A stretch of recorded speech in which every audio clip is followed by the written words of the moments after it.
And we are back. Thank you so much for staying with us. This is Good Morning Kenya, and we do away with politics right now, and we get to talk about matters women. Today's a Wednesday. We normally have the segment Women at the Forefront, and I have women who are actually right there at the forefront.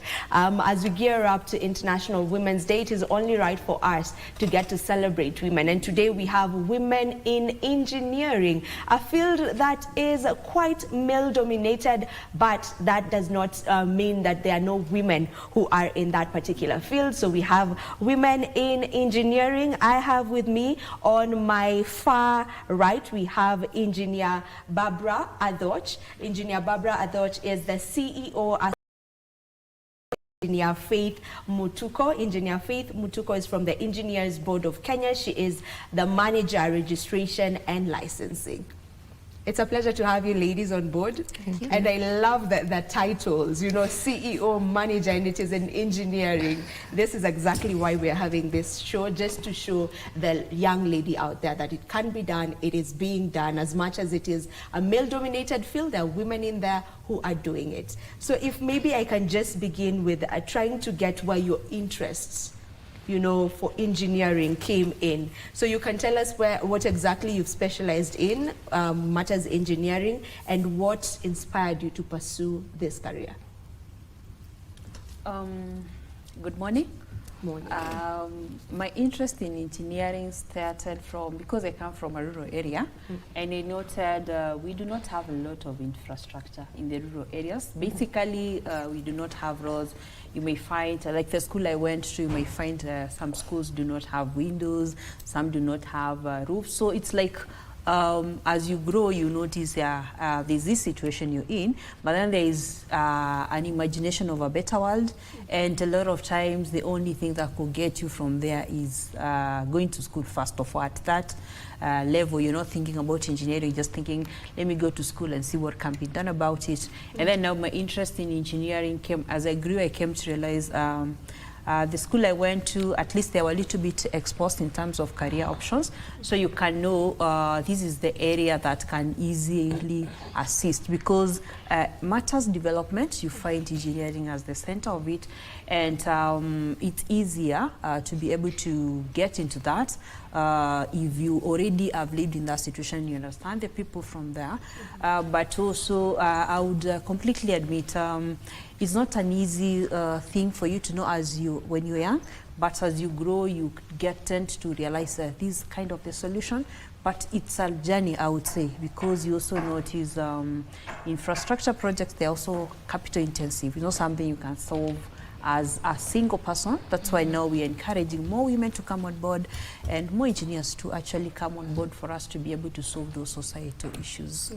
Yeah. All right, Engineer Barbara, just to get to know where your drive for this started, what inspired you to get into it?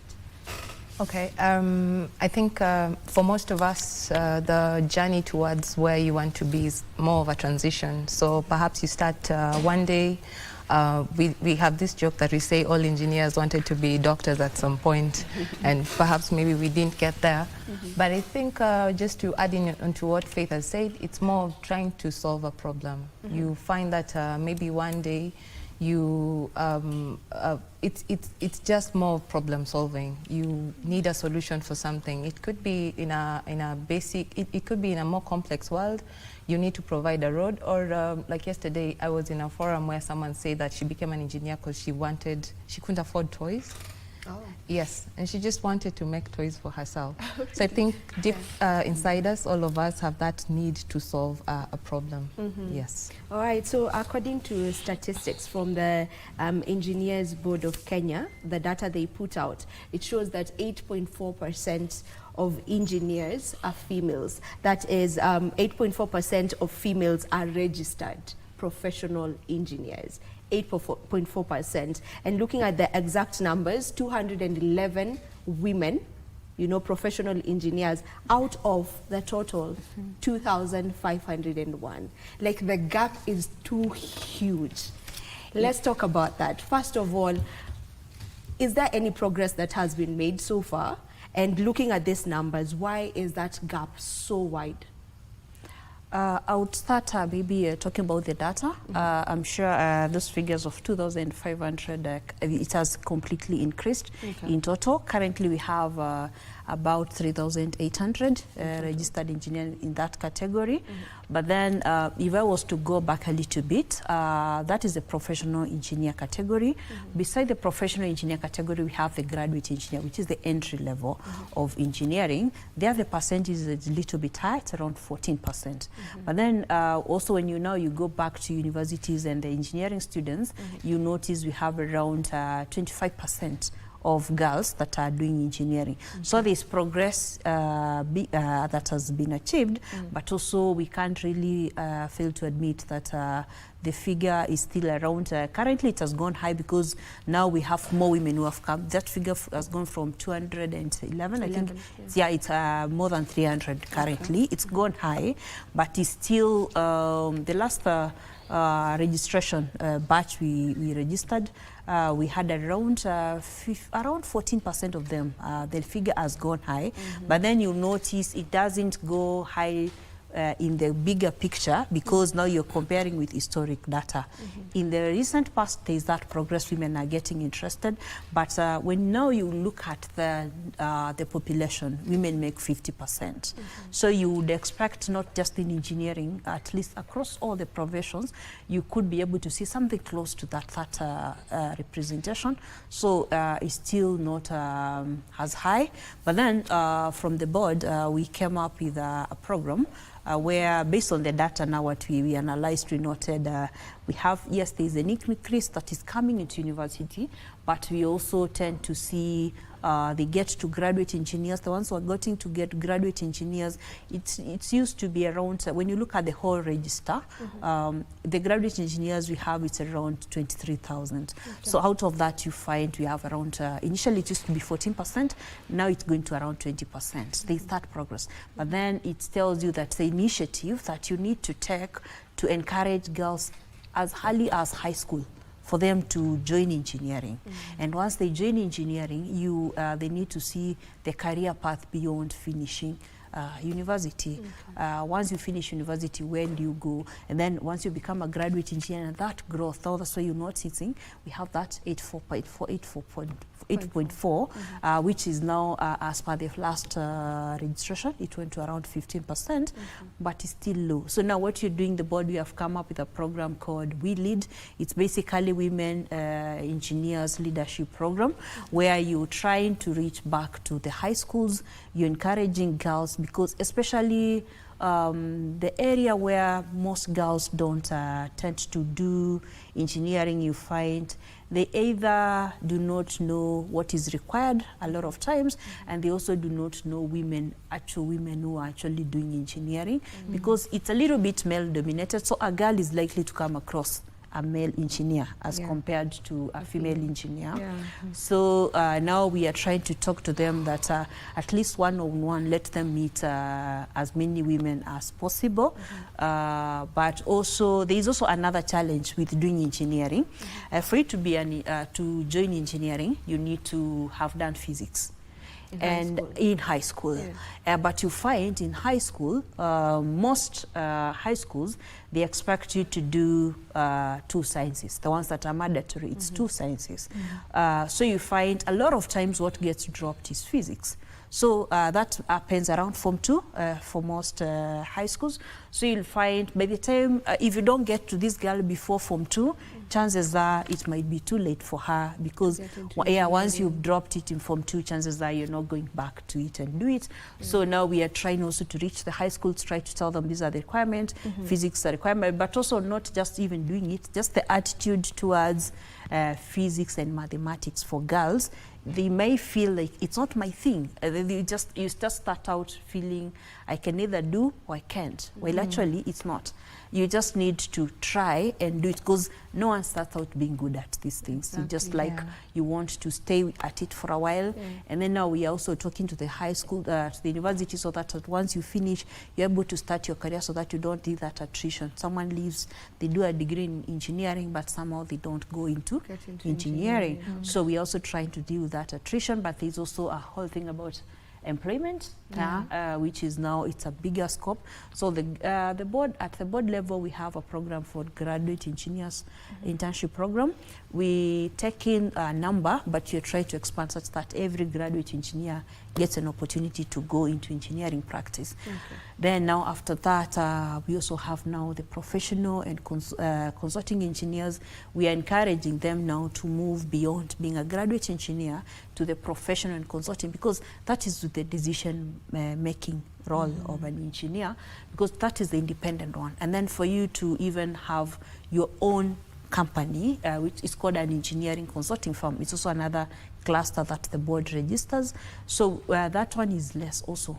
So we are encouraging them to go beyond being a graduate engineer and move into the professional, where you can do independent work, you can take up leadership positions, and then from there you can now go ahead, have your own farm, and now go into the entrepreneurship now, which becomes more of job creation.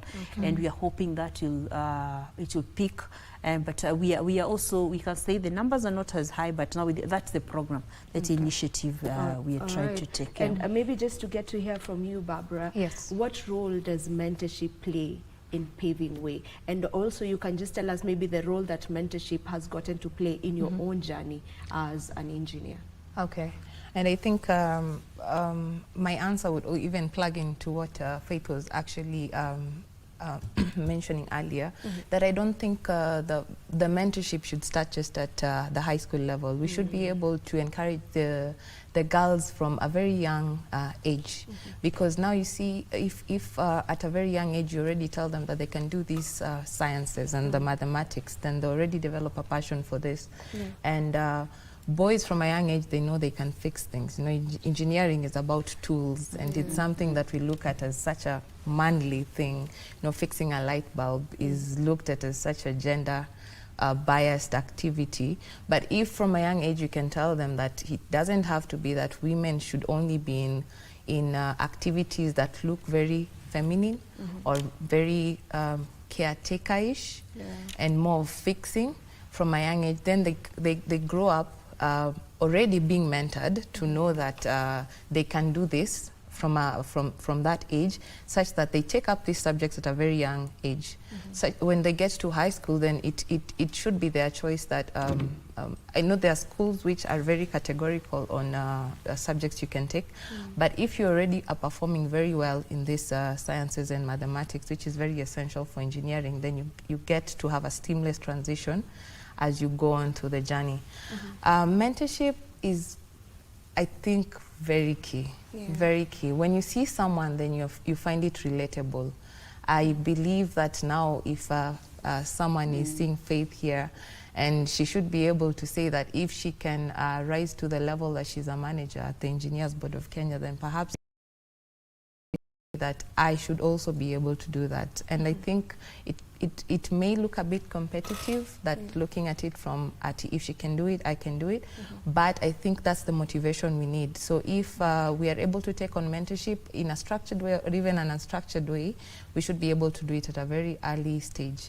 In my life, I think that's one of the things that have really has helped me gain traction in my career. Just being able to see someone, even in high school, when we used to see former students, alumni who are coming from the universities, coming to tell you that we left, we managed to get here and we are doing it. Then you also go back to your books and say, if they can do it, then why not me? I should be able to go back to my books and reach to their levels, and perhaps even skill levels higher than it. And in that way, I think they provided some mentorship for me as I went along. So there are possibly both male and women that I look up to, that I find that they improve my decisions, my actions day in, day out, that and then feed into my efforts to better build my career. So now, the International Women's Day, which will be celebrated on the 8th, that's on Saturday. The theme they're running with this year is more on unlocking equal rights, power and opportunities for women. So let's look at it from the engineering field, you know. Just what more do you feel should be done in order for you to be in line with what is being celebrated this year, International Women's Day? I think for women it's more, and not just for women only, it's about the education. First of all, being able to equal access to education. Because I know especially if you work and live in urban areas, it might not seem like it's a big challenge, but then it's the further you go away from the urban areas, it actually becomes a challenge, because you find we have those basic. Right, I'll have to cut you short.